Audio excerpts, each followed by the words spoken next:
విజయనగరం జిల్లా చీపురుపల్లి తెలుగుదేశం పార్టీ కార్యాలయంలో ఎమ్మెల్యే కిమిడి కళా వెంకట్రావు ప్రజా దర్బార్ కార్యక్రమాన్ని నిర్వహించారు. ఈ కార్యక్రమంలో ప్రజల నుండి వినతులు స్వీకరించిన ఎమ్మెల్యే సమస్యల పరిష్కారానికి సంబంధిత అధికారులతో మాట్లాడారు. అనంతరం గరివిడి మండలం దుమ్మీద గ్రామంలో తోటపల్లి కాలువ పనులను ఆయన కొబ్బరికాయ కొట్టి ప్రారంభించారు. కాలువ పనులు శరవేగంగా జరిపించాలని అధికారులకు సూచించారు. ఈ సందర్భంగా విలేకరులతో మాట్లాడిన ఆయన రాజధాని అమరావతి పునఃనిర్మాణ పనులపై మాట్లాడారు. అమరావతి పూర్తయితే రాష్ట్రంలో ఉద్యోగ అవకాశాలు పెరుగుతాయన్నారు. చంద్రబాబు నాయుడు విజన్ ఉన్న ముఖ్యమంత్రిని హైదరాబాద్ని తలదన్నేలా అమరావతి రూపుదిద్దుకుంటుందన్నారు. జగన్ అధికారం చేపట్టాక అమరావతికి మకిలి పట్టించాడని, దానిని శుభ్రం చేసే పనిలో ముఖ్యమంత్రి చంద్రబాబు నాయుడు ఉన్నారన్నారు. ఈ కార్యక్రమంలో చీపురుపల్లి మండల మాజీ ఎంపీపీ రౌతు కామనాయుడు, మాజీ ఆర్ఈసీ చైర్మన్ దన్నాన రామచంద్రుడు, గరివిడి మండల మాజీ ఎంపీపీ పైల బాలరావు, మండల పార్టీ అధ్యక్షుడు సారిపాక సురేష్, గొర్రెల మండల మాజీ ఎంపీపీ వెన్నె సన్యాసినాయుడు, నియోజకవర్గ బీసీసీఎల్ అధ్యక్షుడు ముల్లు రమణ తదితరులు పాల్గొన్నారు.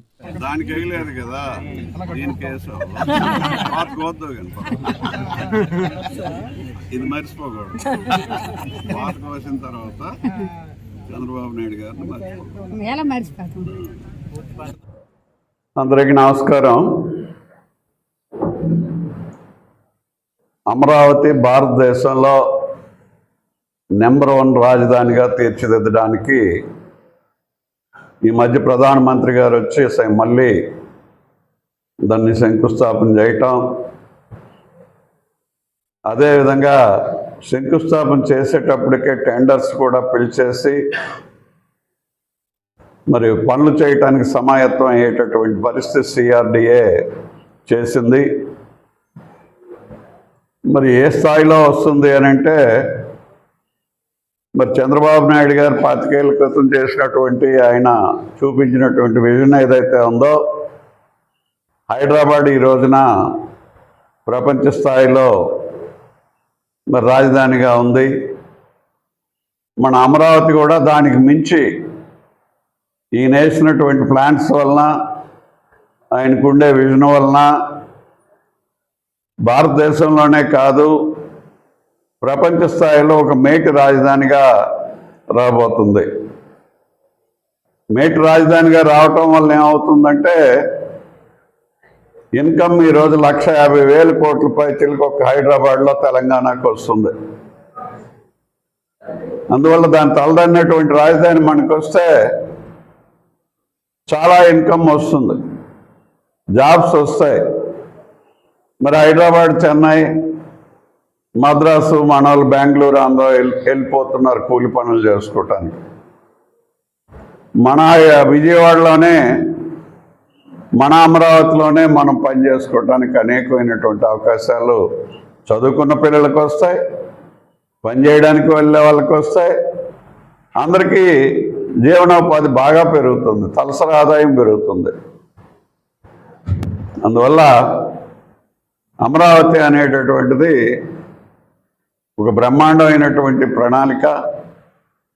మరి దీన్ని ప్రపంచ స్థాయిలోనే ముందుకు తీసుకువెళ్తూ మరి అన్ని వర్గాల వారిని, అందరు ఇండస్ట్రియలిస్టులని, ఫారిన్ ఇన్వెస్ట్మెంట్ని కూడా ఆకర్షించేటటువంటి శక్తి కలిగినటువంటి ఒక మహానగరంగా అమరావతిని తీర్చిదిద్దడానికి చంద్రబాబు నాయుడు గారు మరి పూనుకోవటం, దానికి ప్రధానమంత్రి గారు, అదేవిధంగా ఎన్డీఏ ప్రభుత్వం అంతా, కూటమి అంతా కూడా మద్దతుతో అమరావతి చాలా ముందుకు వెళ్తుంది.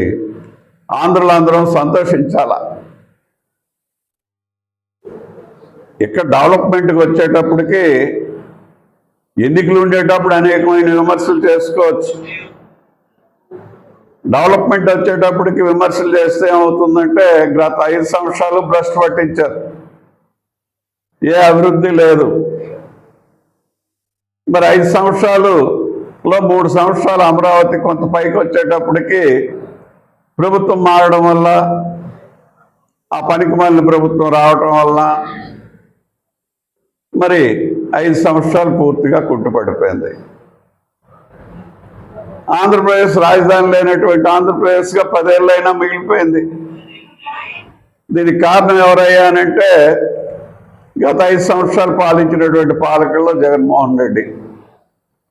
మళ్ళీ ఇప్పుడు అవాకులు చవాకులు, ఈ రాష్ట్రాన్ని అభివృద్ధి కానివ్వరు, జనాన్ని బాగుపడినెవరు, చదువుకున్న పిల్లలకు ఉద్యోగాలు రానివ్వరు, పని చేసుకునే వాళ్ళకి ఉపాధి కలగనివ్వరు.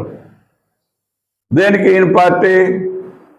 సారా అమ్ముకోవడానికి, సారా డబ్బులు దోచుకోవడానికి, ఎక్కడే దొరికితే దోచుకోవడం తప్ప గత 5 సంవత్సరాల్లో ఏముంది?